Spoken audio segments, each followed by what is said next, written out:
যে কোনো সময় যে কোনো মুহূর্তে আল্লাহ এবং তার রাসূলের জন্য জীবন পর্যন্ত দিতে পারে, ঠিক? এটা প্রমাণ হবে আজকে তাকবীরের মাধ্যমে। তাকবীর হবে, তাকবীরের মাধ্যমে আজকে আপনাদেরকে প্রমাণ করতে হবে যে মুন্সির হাটের মানুষ ইসলামের জন্য জীবন দিতে পারে, ঠিক কিনা? কোরআনের জন্য জীবন দিতে পারে, ঠিক কিনা?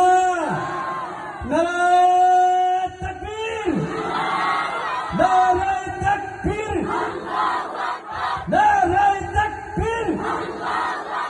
দিন ইসলাম, দিন ইসলাম জিন্দাবাদ, জিন্দাবাদ।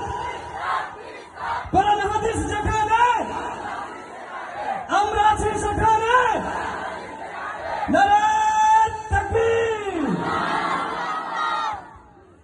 এদেশে এখনো নাস্তিক মুরতাদ আছে কি নাই? আছে ভাই, চুপ করে থাকা যাবে না। তাওহীদের প্রশ্নে, ঈমানের প্রশ্নে, একত্ববাদের প্রশ্নে চুপ থাকার কোন সুযোগ আছে? এদেশে নাস্তিক মুরতাদ আছে কি নাই? কোন নাস্তিক এবং মুরতাদ যখন আল্লাহ এবং তার রাসূলকে নিয়ে কটূক্তি করে তখন কোন ঈমানদার মুসলমান চুপ থাকতে পারে? চুপ থাকতে পারে? আপনারা দেখেছেন গেল কিছুদিন আগে মানিকগঞ্জের এক নাস্তিক কুলাঙ্গার, এক ইসলাম বিদ্বেষী খোদাত রফি আল্লাহ এবং তার রাসূলের বিরুদ্ধে কটূক্তি করে এদেশের 16 কোটি তাওহীদি জনতার কলিজায় আঘাত করেছে, ঠিক কিনা? আমাদের হৃদয়ে রক্তক্ষরণ হচ্ছে। আজকের এই মাহফিলের মঞ্চ থেকে হুঁশিয়ারি উচ্চারণ করে বর্তমান সরকারকে জানিয়ে দিতে চাই, ওই নাস্তিক কুলাঙ্গার আবুল সরকারকে সর্বোচ্চ শাস্তি নিশ্চিত করে এদেশের 16 কোটি তাওহীদি জনতার ঈমানের দাবিকে পূরণ করতে হবে, ঠিক কিনা? আর যদি আপনারা এদেশের 16 কোটি তাওহীদি জনতার ঈমানের দাবি পূরণ করতে ব্যর্থ হন তাহলে ফ্যাসিস্ট হাসিনার মতো এদেশের তাওহীদি জনতা আপনাকেও লাল কার্ড দেখিয়ে দেবে, ঠিক কিনা?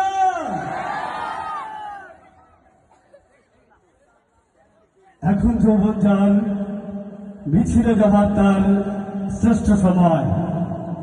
এখন যৌবন যার যুদ্ধে যাবার তার শ্রেষ্ঠ সময়। মিছিলের সব হাত পা কণ্ঠ এক নয়, সেখানে সংসারী থাকে, সংসার বিরাগীও থাকে। কেউ আসে রাজপথে সাজাতে সংসার, কেউ আসে জ্বালিয়ে বা জ্বালাতে সংসার। শাশ্বত শান্তির যারা তারাও যুদ্ধে আসে, অবশ্য আসতে হয় মাঝে মধ্যেই অস্তিত্বের প্রগাঢ় আহ্বানে।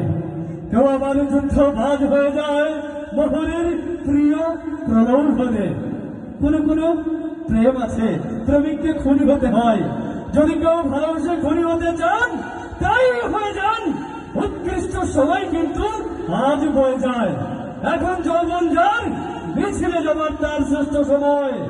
এখন যৌবন যার যুদ্ধে যাবার তার শ্রেষ্ঠ সময়। প্রিয় দর্শক বন্ধুরা, অনুষ্ঠানের এবারে সঙ্গীত নিয়ে মঞ্চে আমন্ত্রণ জানাবো আজকের এই অনুষ্ঠানের প্রধান আকর্ষণ, দেশের সারা জাগানো ইসলামী সাংস্কৃতিক সংগঠন মঞ্চের শিল্পী গোষ্ঠীর প্রতিষ্ঠা